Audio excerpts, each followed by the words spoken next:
Hello and welcome to the latest episode of the Racing News 365.com podcast, reflecting on last weekend's first Chinese Grand Prix since 2019. From Racing News 365.com, my name is Nick Golding, and I'm joined by 2023 Young Journalist of the Year, Sam Coop, and lead editor Ian Parks, who is home safely from China. Guys, the weekend had it all. Rain, fire, controversial penalties, bizarre incidents, Red Bull's 100th pole position, and a Max Verstappen win to top it all off. Ian, we've spoken a lot over the last few days during the F1 update videos about it being F1's first trip to China since 2019. How was the event as a whole? I would suggest it was, for F1, an absolutely roaring success. I was fortunate enough to grab a few minutes off record with Stefano Domenicali. But the one thing I can say was he was absolutely over the moon with what he had witnessed over the course of the few days. I spoke to him just before the Grand Prix actually started. And as I say, he could not have been happier.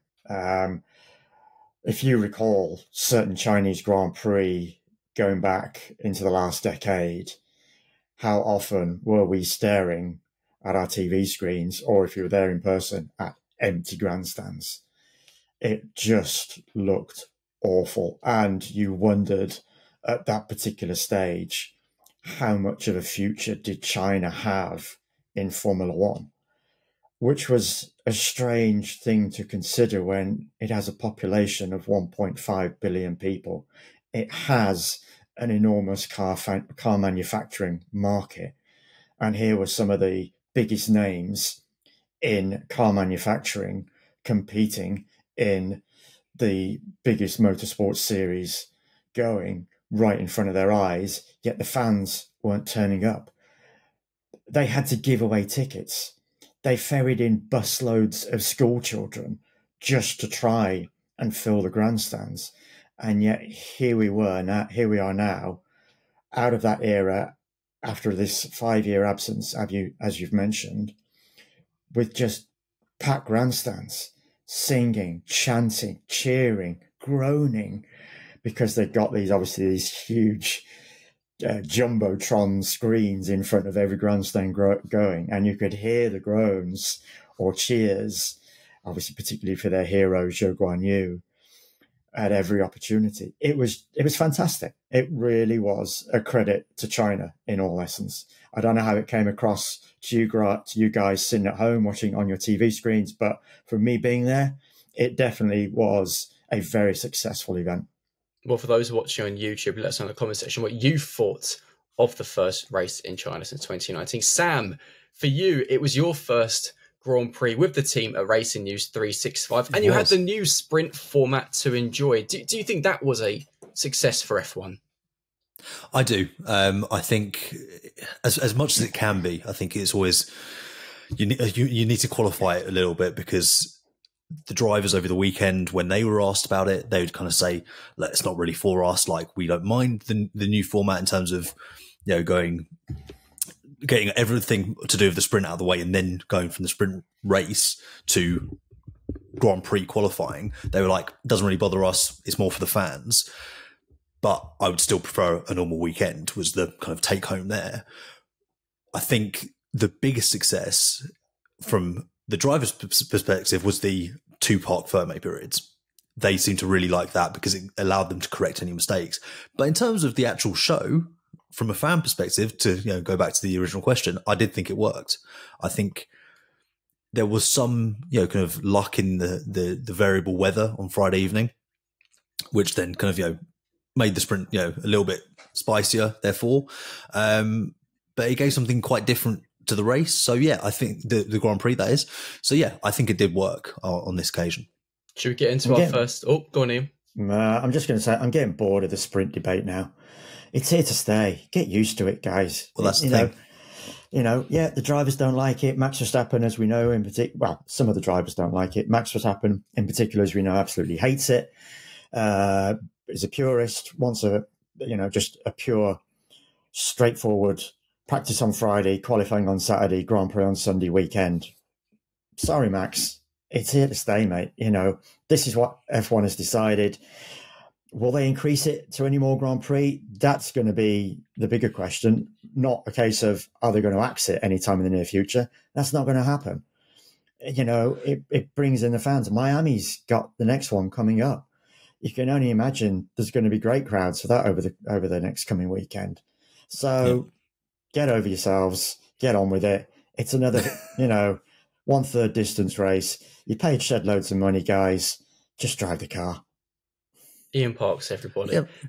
It's a fair point, though, isn't it? It's now how do we maximise the sprint situation? Because as Ian says, it's here to stay. There are things to do to improve it, and that's, I think, absolutely where we are. Yeah, it can be finessed. The little fine tuning things that can take place, but it's here. Well, again, for those who are watching on YouTube, let us know your thoughts on the sprint format.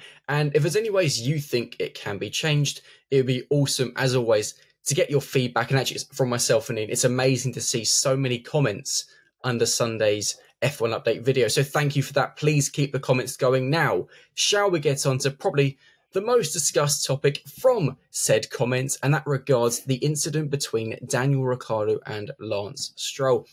Ahead of the first safety car restart, Fernando Alonso ran wide at turn 14, which resulted in the concertina effect of cars having to suddenly brake. Everybody braked safely, except for Lance Stroll, who went into the back of Daniel Ricciardo, who had to retire from the race. Ricciardo went into the back of Oscar Piastri, who recovered. Stroll got a 10-second time penalty and 2 penalty points, and under those comments, like I just talked about, at AZBCDE said, really dumb move from Stroll. Another person said the penalty for Stroll was too soft. Somebody even said that a race ban should be given. It was probably the most talked about incident from the race. Ricciardo in particular was very, very unhappy, which is a huge shock as he's normally the happiest person in the paddock. The penalty, Ian, we said was justified and it was fair, but it was the biggest talking point from the Grand Prix. Yeah, I think the race ban's going a bit too far, to be fair. Yeah. But, everybody's entitled to their opinion, to their comment. I'm not going to knock it. Thank you very much for giving us your opinions and comments, folks. We greatly appreciate it. And it just goes to show, Nick, Sam and I, we do read them, and we want to discuss your points as well. That's what we're here to do. It's not Absolutely. not just about us three at any given time. We want to bring you guys involved as well. So thanks ever so much. As I say, my personal opinion, I think a race ban would have been a bit too harsh. And boy, would that have been a major talking point if that had happened. We wouldn't be that'd be going even more of a step further than we're going to do now. Bottom line, as we discussed it in our F1 update, Nick, post-race, Lance Stroll hasn't got a leg to stand on. I mean, I mentioned in that F1 update that I hadn't seen what Daniel Ricciardo had seen, and that was Lance Stroll's onboard. And I've seen it now, and it is absolutely crystal clear, cast iron. As the cars have started to brake in front of him, Lance has glanced into his right mirror, and it's at that point that, of course, he then slams into the back of Daniel Ricciardo. It's a fundamental basic rule of driving, whether you are a motorist out on your roads at home, whether you are on the racetrack, you keep your eyes in front of you to see what's happening. And at that particular point, Lance Stroll should have been looking at exactly what's going on in front of him. Why there was any need to look into his right mirror, I've got no idea. They're behind the safety car. What was he expecting? Something to come sailing down around the outside of him? Oh. I don't know, but it's a mistake. He should own up to it. He was still trying to pass the buck, even in his pen comments post-race, not taking ownership. And I think that's what also really aggrieved Daniel Ricciardo as well. Aside from the fact that over the radio, Stroll would call him an idiot, he then didn't take ownership. So, in my opinion, it's a fair penalty, fair judgment. In no way is it harsh. Mike Crack, Aston Martin team principal, said it was harsh. Sorry, Mike, I fundamentally disagree. It was not harsh. It's an absolutely fair penalty in this case. Well, Sam, whilst obviously a lot of people in the comments were saying that Stroll's penalty was not harsh enough, others were saying that a penalty for Fernando Alonso in Saturday's sprint race was too harsh. Alonso was penalised with a 10-second time penalty and 3 penalty points for a collision with Carlos Sainz, which, okay, yes, they both got damage from. But myself and Nick, we discussed this in the F1 update on Saturday. We said hard racing. That is what the fans agree with. Crack also said that there is a problem with the consistency of the stewards. It is Saturday's incident in particular proof of that, because this now shows the argument: is hard racing a thing of the past? Well, yeah, I think on that front, Mike Crack is correct that there is inconsistencies there, because to give Fernando's 3 points, I think in some ways isn't even worse than, I'm sure we'll get onto Ricciardo's Miami penalty. But the 3 penalty points for hard racing versus 2 for not paying attention behind the safety car and slamming into the back of another driver, that just doesn't add up. So Mike Crack has a point there. Ian's rightly said that it wasn't harsh, and Mike Crack was wrong there. But yeah, it's very much, I think, overzealous stewarding when you look at the Fernando Alonso, Carlos Sainz situation, because you want, part of the issue that we always had with the sprint was, but they're not going to really kind of put the car on the line. They're not going to race hard because it's such a lesser event compared to the Grand Prix. And then at the same time, the stewards then heavily policing what was basically, I mean, it may have been slightly Fernando's fault. It was kind of, somewhere between there and a racing incident, but penalty points for that is ridiculous. Yeah, the thing with that one is that whereas some penalties are black and white, there's no grey areas, and that's what we're going to come on to in a moment with the Ricciardo penalty for Miami. This one is subjective. One steward's opinion as to what constitutes hard racing might be completely different to another steward's opinion, regardless of that particular incident as they see it. So, as I say, that's the one where it then does become inconsistent. Whereas, as I say, because one person might see something different to somebody else. Whereas the penalty for Stroll, which we've just discussed, was quite clear, fair. And then we have the penalty for Ricciardo, which caught everybody by surprise, I think, for overtaking another safety car.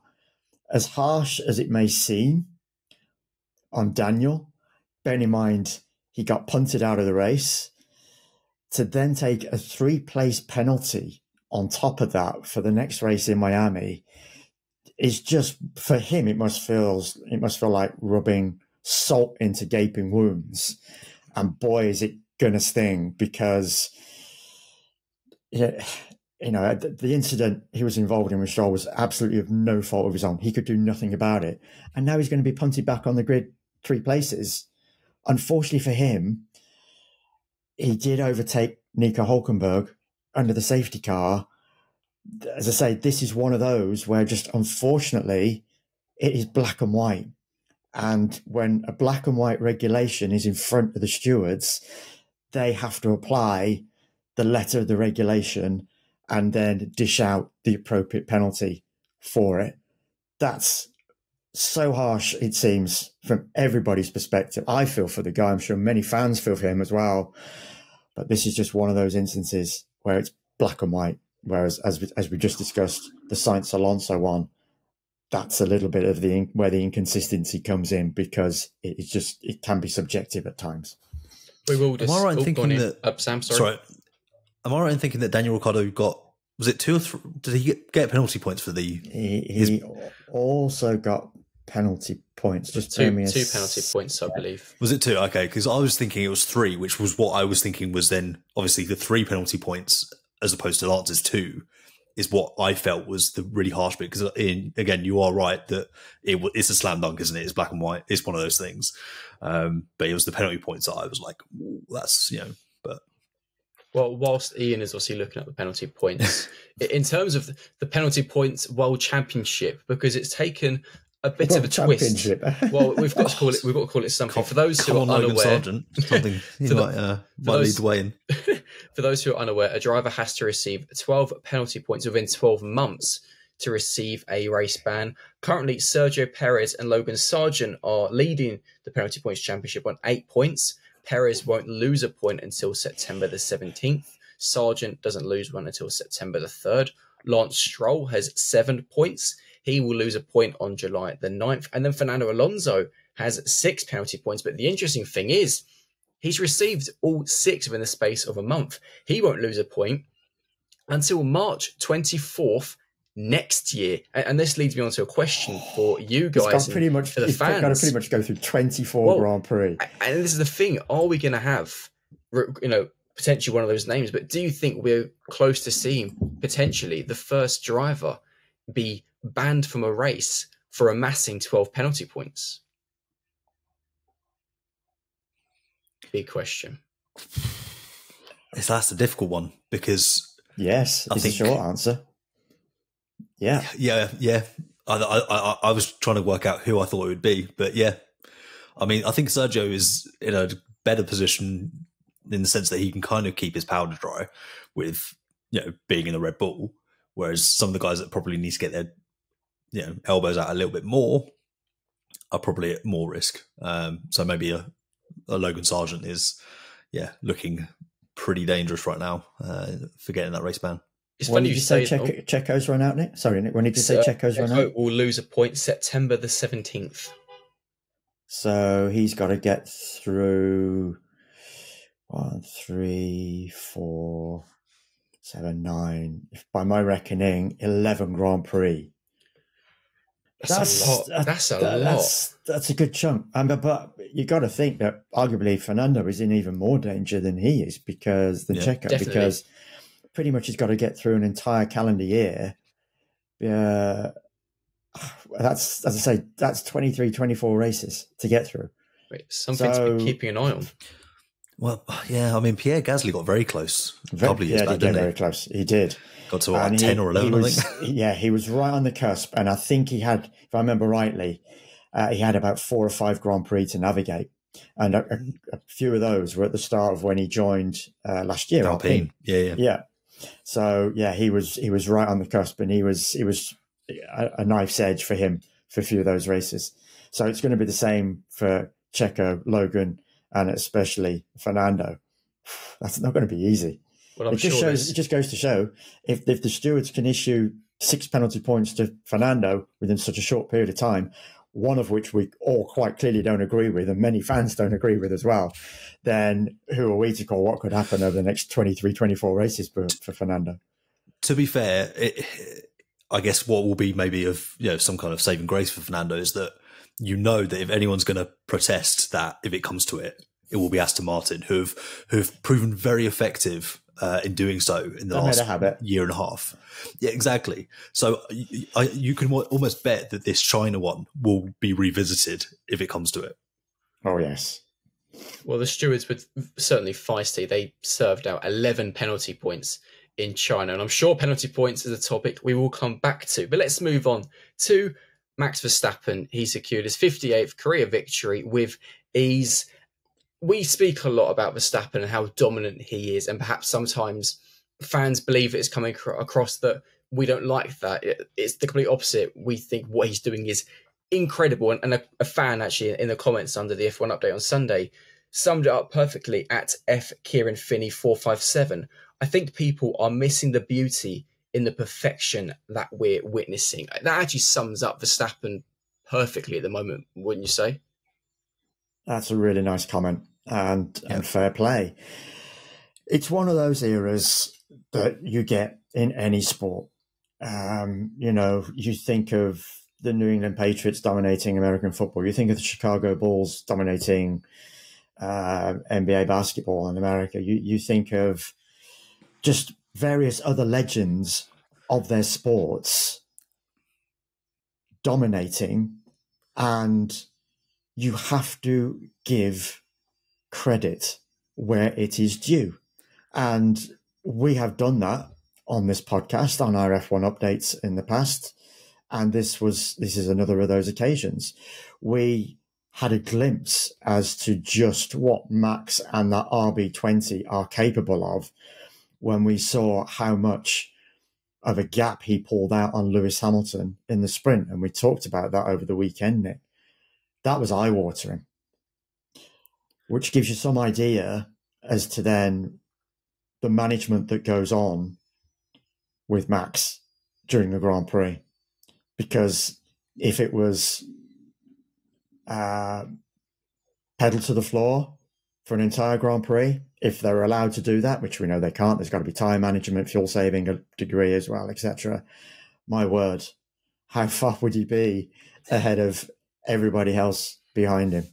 Well, it was 13 seconds in 10 laps he built over Lewis in the sprint, which is crazy when we then talk about a stat for Lewis from the highs of Max to the current lows for Hamilton and Mercedes. Hamilton finished second in the sprint race, received 7 points.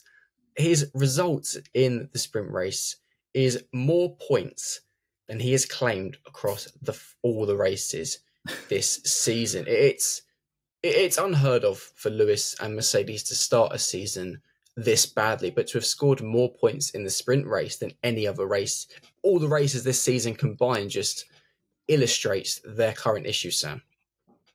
Oh, absolutely. And just to kind of touch upon what Ian was saying in terms of the big consistent factor in, you look back at the 90s Bulls or the Brady New England Patriots, is that fans who are coming into a sport or look back in time, who didn't get to watch it at the time, they always go, I wish I could have seen Jordan in his prime. I wish I could have seen Brady. So in 20 years' time, you will get the same kind of, I wish I could see Schumacher for Verstappen. And on the other side of it is, Lewis Hamilton's current position, where, you think back at when Schumacher rejoined F1 and drove for Mercedes, and it just was it was so disappointing. It was almost this fallen gladiator, it felt, because it wasn't the same Michael Schumacher. And it feels a little bit like that. And I think there's obviously very, very different factors at play. And it feels a little bit like that with Hamilton. F1 doesn't quite feel like F1 with how Hamilton is currently performing. And that is a lot to do with the car, of course. But yeah, that stat that, he scored more points in the sprint race than he had the previous 4 combined, Grand Prix combined, obviously more points on offer, is just astounding, really, to give, if you'd said, 3-4 years ago, Lewis Hamilton's going to have a run of 9th place finishes, you'd be like, what? How? What on earth would go on? Like, did he join, Alpine? Like, it just doesn't compute almost. So yeah, it's very, very puzzling. Perhaps just introduce a new regulatory set as we're going to get in 2016. Yep. And that's 2016, 2026. 2026. I'm going back 10 years there, and it could all change again. I mean, because I think it's pretty obvious right now, sitting here, that Max is going to win it again this year. Bearing in mind the rules don't change for next year, and all the teams are then going to be concentrating on 2026. So I think we can almost pretty much safely say that, barring major injury, Max will more than likely win next year's world title as well. Then it all falls open again as to what's going to happen from 2026. Will we see another team come forward and dominate? Will it be Ferrari? Who knows? But what will be fascinating in terms of the Hamilton versus Verstappen dynamic is that on the current trajectory, Verstappen will be knocking on the door of Hamilton's race win record by the time we get to 2026. So amazing. If there is that flip, could you imagine that struggle for Verstappen trying to kind of eke out those wins? And if it is a Ferrari that's dominant, is Hamilton going to be able to kind of, increase that buffer? There could be some really interesting narratives that, are at play there. It's an interesting point because Max has won 50% of the races since the 2019 Chinese Grand Prix, which is just crazy. But let's move on to a team in the bottom 5. We've spoken a lot on this podcast, and Ian and myself during the F1 updates, of the importance of the lower 5 teams capitalising on every opportunity, because points are going to be so tough to score this season. And the one team that keeps capitalising on every opportunity is a certain Haas and Nico Hulkenberg, who got another P10. It's the job they are doing is phenomenal. And yet he goes into the Miami Grand Prix weekend with this infamous record. Well, and there is that. that he could claim outright, which, you know, is... Just remind me, guys, is without most races without a podium? Is that what it is that he could claim that record? I believe so, yes. We've reported it today. But that does feel correct. But yes. Yes, exactly.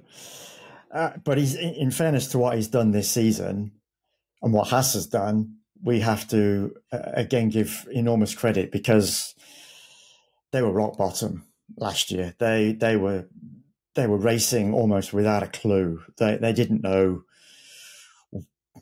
how to correct the inconsistencies with that car, the deficiencies in particular of that car, the way it chewed up its tyres during the Grand Prix, that made almost every decent Saturday qualifying result redundant, because they pretty much knew that they were always going to fall backwards during a race because of the speed at which it chewed up its Pirelli rubber and fell back down through the field. They've made strides. Ao Komatsu's come in, engineering minded, technically minded, and he's galvanized the team. He's turned Haas into a different team, and with absolutely no disrespect to Gunther Steiner, it is looking more of an technically based, engineering based team this season than it has for quite some time.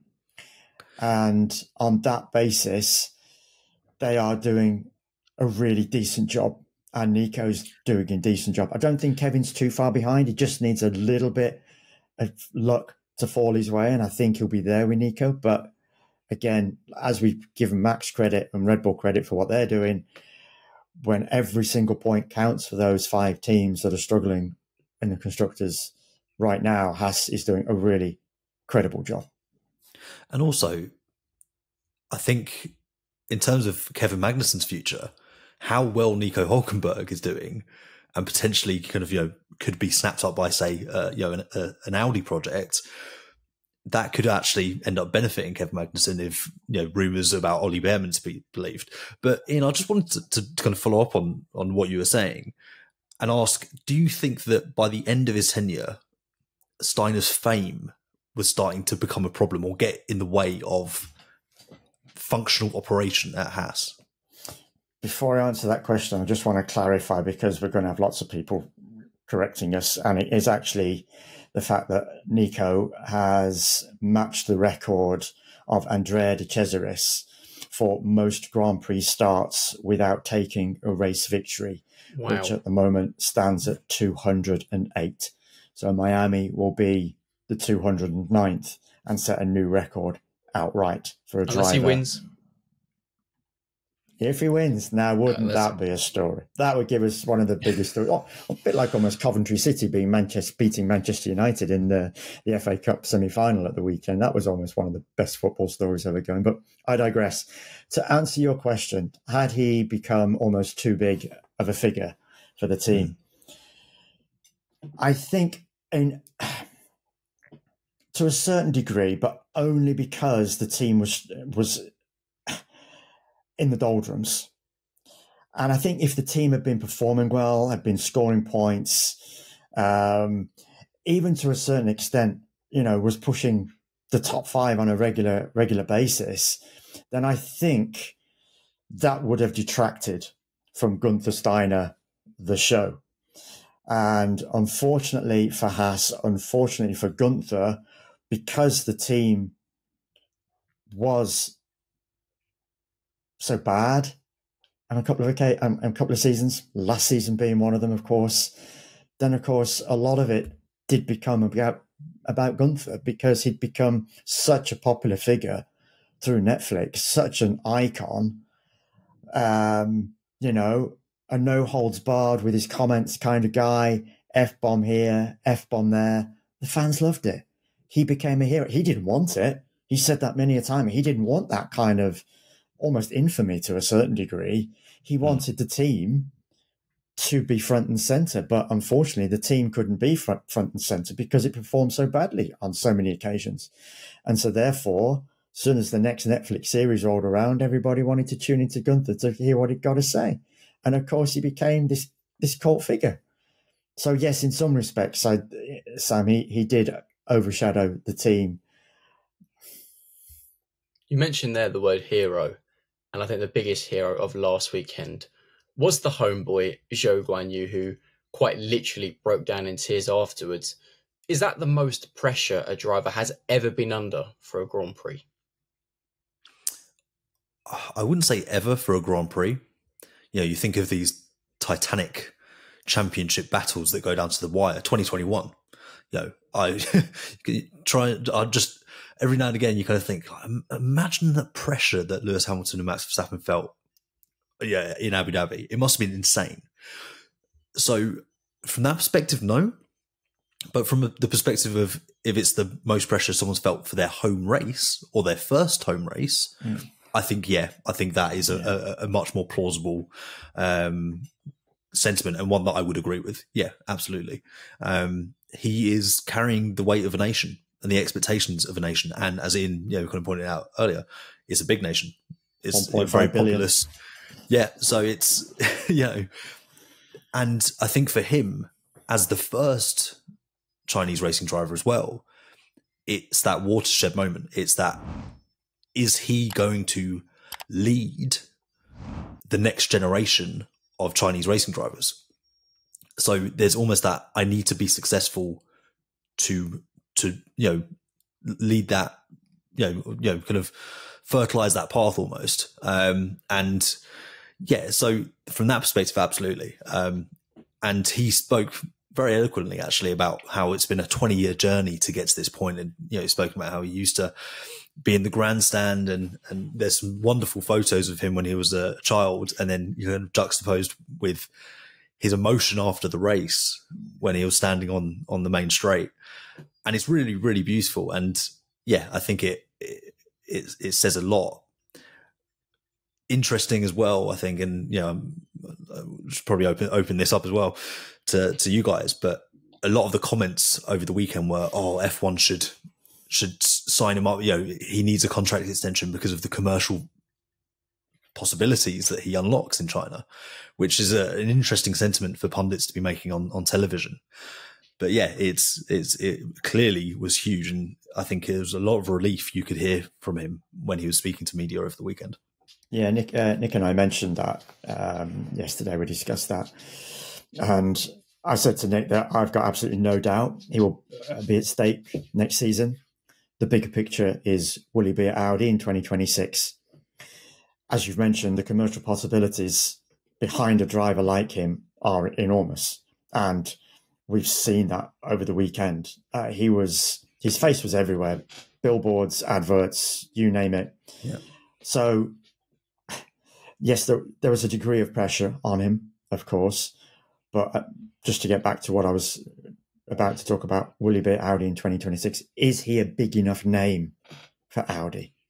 Yes, he has the biggest car market behind him, effectively, in China, but is that enough for Audi? Because you would assume that they would want top-name drivers. And just to discuss the pressure aspect, I think pressure comes in various shapes and sizes. There was no pressure on Zhou Guanyu to win the race or to score a podium. There was simply pressure on him to do well, to represent his nation to the best of his ability with the equipment that he had underneath him. And I think he did that to a certain extent. Don't get me wrong, he would have absolutely loved to have scored just a point. Can you imagine that if it had got 10th place in that Grand Prix? But I'll give you a clear example of when I talk about pressure in varying degrees. I remember 2007. So let's show my age a little bit again there, guys. 2007 Brazilian Grand Prix.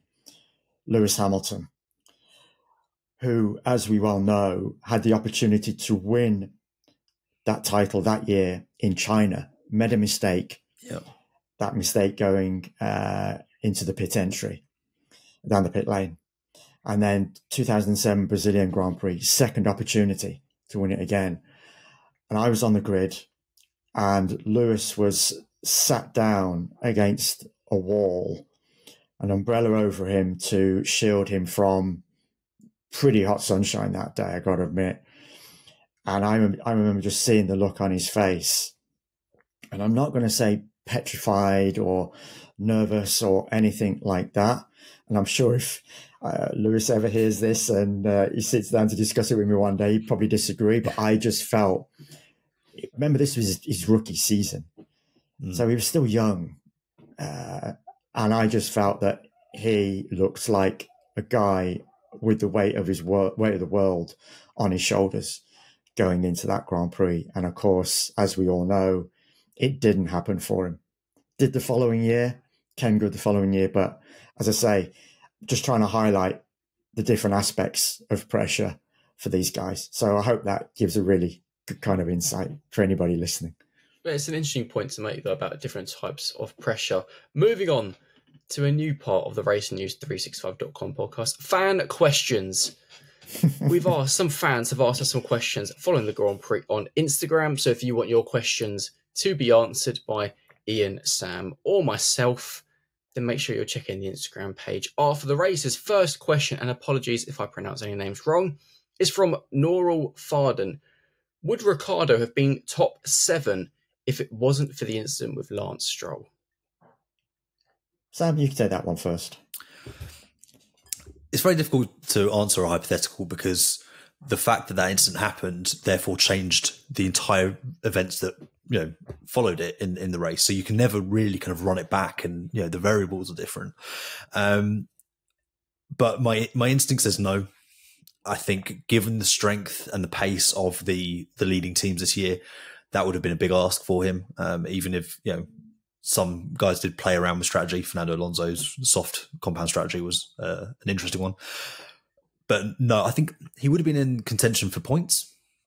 Obviously, the whole kind of situation with Nico wouldn't have happened, so he would have been there. And as we know, Hülkenberg did get 10th. So I think that is much more likely that, at absolute best 2, but maybe 1 point. But I tend to lean towards, I think Hülkenberg would have done it. I think the Haas would have come good, and he would have probably finished 11th. So I think just very quickly, just to throw my 2 penn'orth in, I think it would have come down between Daniel, Nico, and Lance for the 9th and 10th positions. I don't think he would have got as high as 7th. Yeah. Let's answer that then. No. Next question, we'll go to you. It's a bit of rude. Well, no, Nick, points hopefully, but so top 7 unlikely. Good question though. The next question is from Carmen, and we've already discussed this a little bit. What is your opinion though on the Daniel Ricciardo 3-place grid penalty for Miami? Ian, you've already said it's black and white, but what's your opinion? Was it deserved? I think if the stewards had discretion, and I'm pretty confident that they would say, well, do you know what? He's been punted out of a race here. Okay, yes, he's committed this infringement, behind the safety car. But then obviously, everything that unfolded afterwards, it's not really fair. We won't punish him on this occasion, but it is unfair. It is really unfair, but unfortunately, it's again one of those, it's just black and white. There is no grey area when it comes to certain areas of the FIA regulations. Unlike, of course, what's the definition of the word stops, which is something else we discussed. Here's another one. Here's another talking point. There we have a grey area. That's a grey area. Yeah. And of course, we spoke about the Carlos Sainz incident in Saturday's F1 update. So if you want to hear Ian's thoughts on that in particular, go and check out Saturday's video. Final question is my favourite, I know we're not meant to show favouritism, but this was one of the weirdest talking points of the weekend because it happened twice. And this question comes from Lapsiconza. Why was the grass on fire? Go for it, Sam. You were the first to mention this. I saw you put your tweet out, mate. Oh, sorry, X. Sorry, yeah. X, formerly Twitter, is what it always says. So as we know, heading into the weekend, there was a lot of talking about this substance called bitumen, which is essentially used to treat roads, primarily in the US and also China. And it's a kind of a liquid kind of material that was used on the Shanghai International Circuit tarmac to try and kind of ready it after 5 years of kind of very little use. So I looked into it over the weekend. It is a flammable substance, unsurprisingly. These things often are. So as we know, what was actually kind of the root cause, I guess, is there were bumps at certain points of the circuit, turn 7, turn 5 clearly, where the skid block underneath the F1 cars was generating sparks. Those sparks were then landing on the grass, usually not a problem, but if the bitumen had got on to the grass, as it appears it had, that is then flammable, and so that is what has caused those fires, as far as we know. And in particular, it hadn't dried out, because fans are going to be then asking, okay, so if the circuit was painted with bitumen, why was sparks when they were coming off, or the sparks coming off the car, not setting the track on fire? Of course, that's a good point. Yeah, the track had obviously pretty much had been set, had dried out, so we can only assume that, as I say, there were damp patches of this bitumen on the side of the track on the grass, and that's why when the spark flew off one of the cars and landed on it, we had these fires. Extraordinary. I've never seen that anywhere. No. Never mind just Formula One. I just don't remember seeing it in any other motorsport series. Obviously, I've not watched every single other race in every other motorsport series, but I certainly can't remember it being recorded. Maybe somebody out there knows. Somebody can tell us, let us know if there's ever been an instance of that in another motorsport series anywhere in the world. It'd be lovely to hear from you. It'd also help us out with an article, so that'd be quite useful. Thank you very much. Great questions from all those that we've asked. And if anyone has any more questions for future podcasts, let us know on Instagram and also in the YouTube comment section. Now, final talking point. Well, it's not really a talking point. Just to round up, biggest takeaway from the Chinese Grand Prix. I will go first, and I will say that I think Haas are the favourites for P6. Sam, what's your biggest takeaway? I think that's a good one, Nick. Thank you very much. That's mine, though. You can't take it. My biggest takeaway was that I think it's early to say this, but what we predicted in terms of what we thought we understood about the cars in the top 5 or the ones trailing Red Bull, so talking Ferrari, the McLaren kind of specifically here, what we thought we knew about where they would perform strongest and what type of corner profile they like the best was very much called into question this weekend. We didn't anticipate McLaren being as strong, or at least at the hands of Lando Norris being as strong, and that maybe says more about Lando. But the Ferrari was just very puzzling. It was a real, and Leclerc spoke about this, it bucked the trend that we've seen this season. So I think that's the biggest kind of learning for me, is that I don't think we know as much as we maybe thought we did. And it'll be interesting to see if Shanghai remains an outlier for the rest of the year. But yeah, potentially the McLaren has made a step forward on slower speed corners. Ian? You're going to like this one, guys. That Toto Wolff and Christian Horner still love winding each other up. It's their hobby. It's their become almost pastime for them. And I'm basing that on the comments that came out post-race on Sunday.